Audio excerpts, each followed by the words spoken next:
Professional BS programme ఇది కేవలం degree కాదు, మీ ఫ్యూచర్ కెరీర్ కి డైరెక్ట్ గేట్వే. పూర్తి వివరాలకు వెంటనే స్క్రీన్ పై కనిపిస్తున్న నంబర్స్ కి కాల్ చేయండి.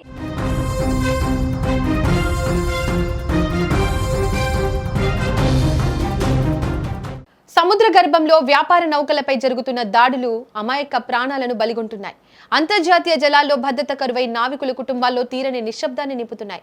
ఓమన్ తీరంలో అమెరికా జరిపిన ఒక దాడి ఇప్పుడు ఒక భారతీయ కుటుంబాన్ని, అందులోనూ విశాఖవాసి కుటుంబంలో తీవ్ర శోకసంద్రంలో ముంచేసింది.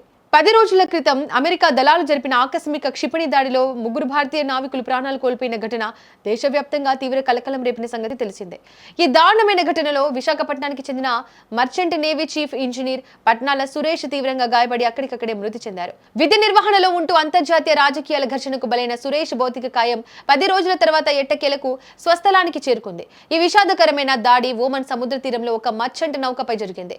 అమెరికా రక్షణ దళాలు లక్ష్యంగా చేసుకుని జరిపిన క్షిపణి దాడి ఆ నౌకను తీవ్రంగా దెబ్బతీసింది. ఈ ప్రమాదంలో నౌకలో విధులు నిర్వహిస్తున్న చీఫ్ ఇంజనీర్ పట్నాల సురేష్ తో పాటు deck cadet Aditya Sharma, engine fitter Shivanand Chaurasia కూడా మృత్యువాత పడ్డారు. అమెరికా క్షిపణులు నేరుగా నౌకపైకి దూసుకురావడంతో వీరు తప్పించుకునే అవకాశం కూడా లేకుండా పోయింది. దేశం కాని దేశంలో సముద్రం నడిబొడ్డున జరిగిన ఈ దారుణ కాండకు 3 భారతీయ శ్రామికులు బలి కావడం సముద్ర రవాణా రంగాన్ని సైతం దిగ్భ్రాంతికి గురిచేసింది. మరణం సంభవించిన 10 రోజుల తర్వాత సురేష్ భౌతిక కాయాన్ని విశాఖపట్నానికి తీసుకొచ్చారు. అంతర్జాతీయ నిబంధనలు, పోస్టుమార్టం ప్రక్రియ, ప్రభుత్వాల మధ్య దౌత్యపరమైన చర్చల కారణంగా మృతదేహాన్ని స్వదేశానికి తీసుకురావడానికి 10 రోజుల సుదీర్ఘ సమయం పట్టింది. జిల్లా అధికారులు అన్ని రకాల ఫార్మాలిటీస్ పూర్తి చేసి సురేష్ మృతదేహాన్ని విశాఖ శ్రీహరిపురం ప్రాంతంలోని ఆయన నివాసానికి తరలించి కుటుంబ సభ్యులకు అధికారికంగా అప్పగించారు. 10 రోజులుగా కళ్లల్లో ఒత్తులు వేసుకుని చూసిన కుటుంబ సభ్యులకు సురేష్ నిర్జీవంగా కనిపించడంతో వారి గుండెలు పగిలిపోయాయి. సురేష్ భౌతిక కాయాన్ని చూసిన భార్య, పిల్లలు, ఇతర కుటుంబ సభ్యులు బోర్న విలిపిస్తున్నారు. ఇంటికి చేరాల్సిన యజమాని ఇలా శవమై రావడాన్ని వారు తట్టుకోలేకపోతున్నారు. దీంతో శ్రీహరిపురం ప్రాంతంలో విషాద ఛాయలు అలుముకున్నాయి. స్థానికులు పెద్ద సంఖ్యలో తరలివచ్చి సురేష్ కు నివాళులర్పించారు. మర్చెంట్ నేవీలో చీఫ్ ఇంజనీర్ గా సురేష్ ఎంతో బాధ్యతాయుతంగా విధులు నిర్వహించేవారని సహచరులు గుర్తు చేసుకుంటున్నారు. ఎంతో భవిష్యత్తు ఉన్న సురేష్ ఇలాంటి దాడులకు బలవడం పట్ల తీవ్ర ఆగ్రహం, ఆవేదన వ్యక్తమవుతోంది. ఈ క్రమంలోనే పట్నాల సురేష్ మృతదేహానికి స్థానిక కోరమండల్ శ్మశాన వాటికలో అంత్యక్రియలు నిర్వహించడానికి కుటుంబ సభ్యులు అన్ని ఏర్పాట్లు పూర్తి చేశారు. బంధుమిత్రులు, నావికా రంగ ప్రతినిధుల సమక్షంలో ఈ రోజు అంతిమ సంస్కారాలు జరగనున్నాయి.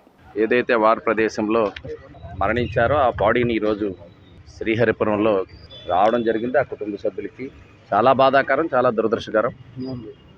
నేను 2 రోజుల క్రితం చూశాను. ప్రధానమంత్రి గారు, అదేవిధంగా ట్రంప్ గారు సమావేశంలో ప్రధాన అంశంగా ఈ అంశం రావటం, భవిష్యత్తులో ఇలాంటివి జరగవనేటువంటి ఒక హామీని కూడా పొందడం జరిగింది.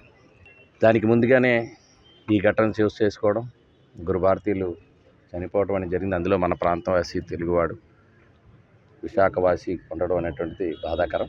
అయితే సురేష్ గారు, నేను వారి భార్య కథనం ప్రకారం ఒక చాలా మంచి ఇంజనీర్గా గ్లోబల్గా రాణించినటువంటి వ్యక్తి.